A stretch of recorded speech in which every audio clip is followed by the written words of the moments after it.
Ouvrons notre Bible au livre des Cantiques de Salomon, chapitre 1.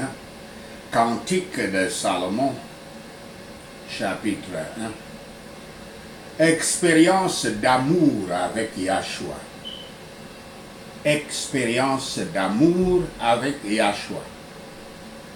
Cantique des Cantiques ou Cantiques de Salomon, pour la plupart, et pour une grande partie, est un livre de poèmes sur l'amour romantique. Ce livre est cependant une allégorie divine qui représente l'amour entre Yahshua, entre Yahweh, le Père Yahweh et Israël, et aussi entre Yahshua et son Église, des vrais croyants qu'on appelle les chrétiens, sous des figures tirées de la relation et de l'affection qui subsiste entre un époux et sa fiancée épousée. C'est un emblème souvent employé dans les Écritures comme décrivant la relation la plus proche, la plus ferme et la plus sûre. Nous pouvons le voir au Psaume 45, Ésaïe 54, verset 51, Ésaïe 6, Jérémie 2, verset 2 et 3, verset 1, et aussi Ézéchiel, aussi, et par notre Seigneur Yahshua lui-même dans Matthieu 9, verset 15 et 25, verset 1. On peut aussi voir Apocalypse 21, verset 2 et 9, et aussi Éphésiens 5, verset 27. Comme les humbles chercheurs, trouveront, en le comparant avec d'autres écritures, en réponse à leurs supplications, avec l'aide du Saint-Esprit, il n'y a aucun caractère dans l'Église du Christ et aucune situation dans laquelle le croyant est placé en dehors de ce qui peut être retracé dans ce livre. Cependant, une grande partie du langage a été mal comprise par les exposants et les commentateurs et les traducteurs. La différence entre les coutumes et les mœurs de l'Europe et celles du nord-est africain doit surtout être gardée en vue ici. La faible connaissance des cultures africaines que possèdent la plupart des premiers commentateurs et traducteurs de ce texte a souvent empêché une interprétation correcte. Aussi, les changements dans notre propre langue et surtout les langues européennes au cours des 2 ou 3 derniers siècles, affectant la manière dont certaines expressions sont perçues et elles ne doivent pas être jugées par des notions modernes. Le langage utilisé à l'époque qu'on trouve encore à travers toute l'Afrique, notamment l'Afrique traditionnelle, celle qui garde ses traditions. Mais les grandes lignes correctement interprétées s'accordent pleinement avec les affections et l'expérience du disciple du Christ sincère. Cantique 1, Cantique de Salomon 1, verset 1. Le titre, c'est le chant des chants, le cantique des cantiques, excellent au-dessus de tous les autres, car il est extrêmement consacré à décrire les excellences du Christ et l'amour entre lui et son peuple racheté. Il y a un désaccord parmi les interprètes quant à savoir si Salomon a écrit le Cantique des Cantiques, mais il est mentionné dans le livre et beaucoup le créditent avec une partie de sa paternité, de fait qu'il est l'auteur, sinon d'ailleurs toutes les parties. Dans la compréhension moderne, la chanson célèbre la sexualité dans son contexte approprié, alors qu'il devrait être appliqué comme alors que par contre il devrait être appliqué comme une allégorie des vérités spirituelles. Par exemple, la relation de Yahweh et d'Israël, ou de Yahshua et l'Église chrétienne. Ainsi, il est également traité comme une poésie qui décrit une relation d'amour entre deux personnes. Alors que la majorité du cantique des cantiques est la poésie d'amour, le premier verset sert d'abonnement, abonnement décrivant le contexte du livre. Ce verset mentionne Salomon qui est cité 2 autres fois.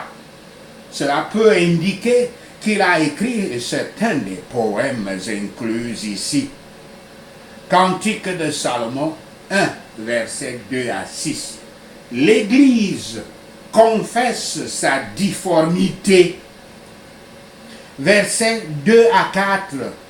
Le poème commence par la femme noire. La poésie, je veux dire. La poésie commence quand la femme noire prend l'initiative de demander un baiser. La femme invite aussi l'homme à s'enfuir avec elle dans un endroit privé. Les mots utilisés dans ce cas se réfèrent à une chambre intérieure. Bien que ce soit la première exhortation de ce genre, c'est un thème qui réapparaît. L'Église, ou plutôt le croyant, puisque ce sont les croyants qui forment l'Église.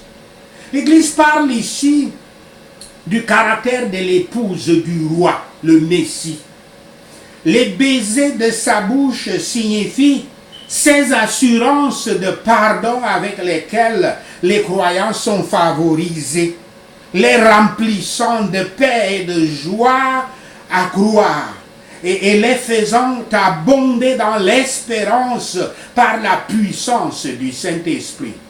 Les âmes gracieuses prennent le plus grand plaisir à aimer Yahshua et à être aimé par lui, et à être aimé de lui. L'amour de Yahshua est plus précieux et plus désirable que ce que ce monde peut donner de meilleur. Le nom de Yahshua n'est pas maintenant comme un parfum scellé, mais comme une pommade répandue, ce qui dénote la gratuité et la plénitude de l'établissement de sa grâce dans l'Évangile. Ceux qu'il a rachetés et sanctifiés sont ici les vierges qui aiment Yahshua HaMashiach et le suivent partout où il va, comme aussi dans Apocalypse 14, verset 4. Elle le supplie de les attirer vers les influences vivifiantes de son esprit, son Saint-Esprit. Plus nous discernons clairement la gloire de Yahshua, plus nous serons censés voir que nous sommes incapables de le suivre comme convenablement et en même temps plus désireux de le faire. Observez la réponse rapide donnée à cette prière.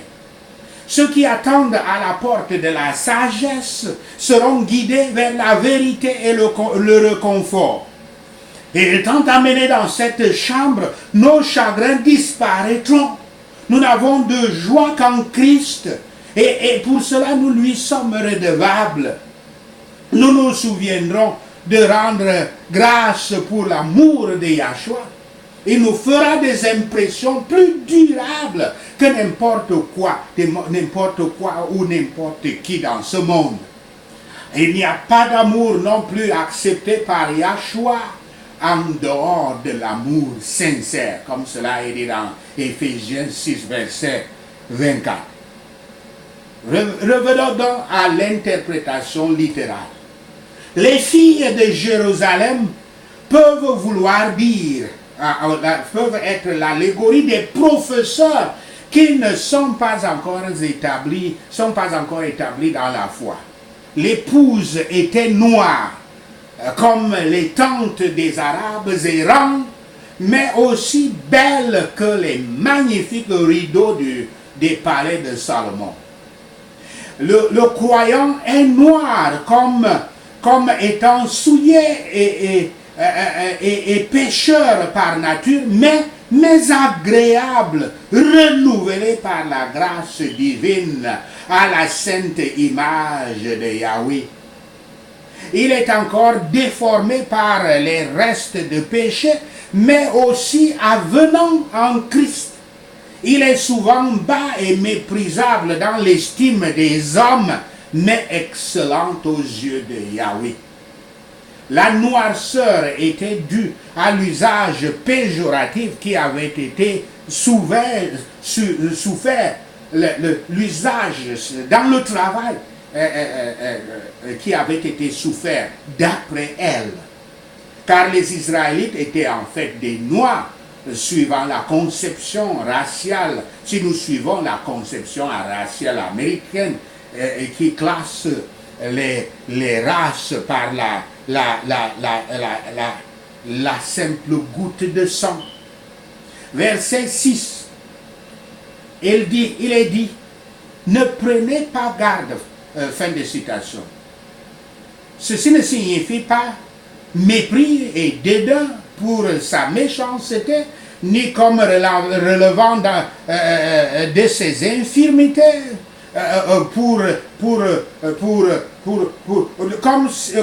ni comme relevant ses infirmités pour l'exposer, ni avec joie à ses épreuves et afflictions.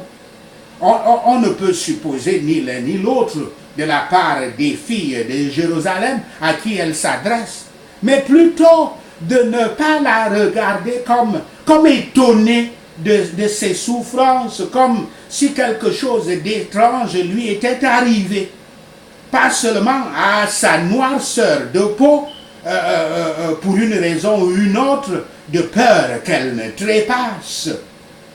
Et l'Écriture dit, à mon teint noir, expliquons cela, à mon teint noir, fin de citation, ou noirâtre, ou un peu noir, mais pas aussi noir qu'on pourrait le penser, ou comme elle était représentée. Les radicaux du mot étant doublés, certains le comprennent comme un diminutif. Et c'est ça l'erreur d'interprétation de cette partie de l'Écriture. Au contraire,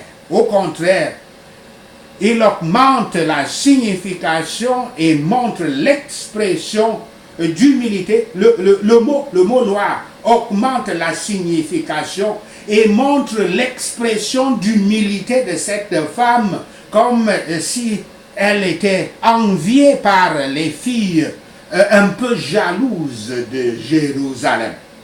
Vous savez, quand on est regardé, envié, il y a cette humilité naturelle, surtout quand on est chrétien, humilité naturelle de dire que non, ce n'est pas ça. Ce que vous regardez comme beauté là, ce n'est pas beauté, c'est plutôt mauvais, c'est plutôt parce que j'ai eu telle ou telle difficulté. C'est cela que cette femme noire fait ici. Car les filles de Jérusalem la regardaient comme étant différentes d'elle, avec une peau du type couchite, c'est-à-dire du type soudanais, plus sombre, du type nubien, plus sombre que la leur. Et tout comme la sœur de Moïse, Myriam, et son frère Aaron discriminaient contre sa femme couchite dans Nombre 12, verset 1. Et surtout alors, sa beauté à cause de sa beauté, que le marié ou bien le mari confirme au verset 8 en disant qu'il l'aime plus que toutes les femmes. Les enfants de l'Église, sa mère, mais pas de Yahweh, son père, étaient en colère contre elle. Elle lui avait fait subir des épreuves, ce qui lui avait fait négliger les soins de son âme en apparence. Ainsi, sous l'emblème d'une pauvre femme, faite partenaire d'un prince, nous sommes amenés à considérer les circonstances dans lesquelles l'amour de Yahshua est habitué à trouver ses objets. Elles étaient de misérables esclaves du péché, dans le labeur ou dans les chagrins, fatiguées et chargées de lourds fardeaux. Mais quel grand changement quand l'amour du Christ est manifesté à leurs âmes. Cantique de Salomon 1, versets 7 à 8. L'Église implore le Christ pour la conduire au lieu de repos de son temple, de son peuple.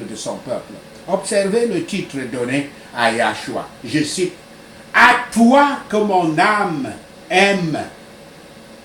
Fin de citation. Ceux qui le font peuvent venir à lui avec audace et peuvent humblement plaider avec lui. Est-ce avec le peuple de Yahweh un temps de trouble extérieur, de conflit intérieur? Yahshua se repose pour eux, ceux dont les âmes, ceux dont les âmes aiment Yahshua HaMashiach, souhaitent ardemment partager les privilèges de son troupeau.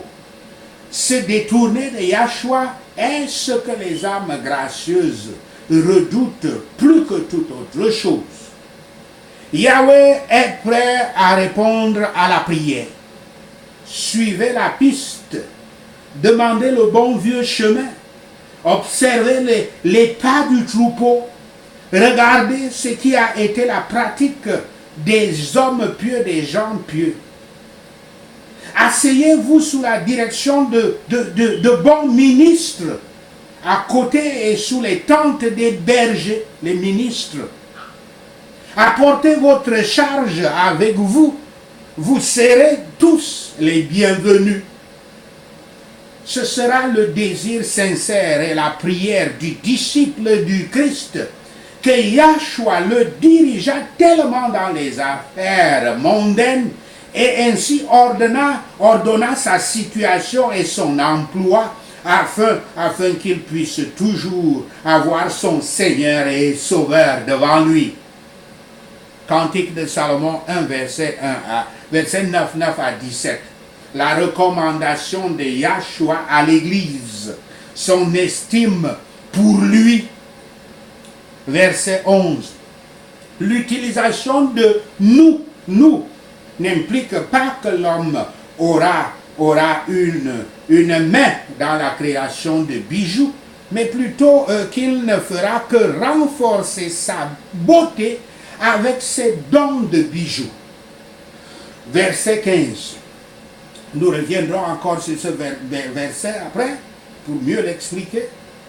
Les yeux de la bien-aimée sont comparés aux colombes, aux yeux de la colombe.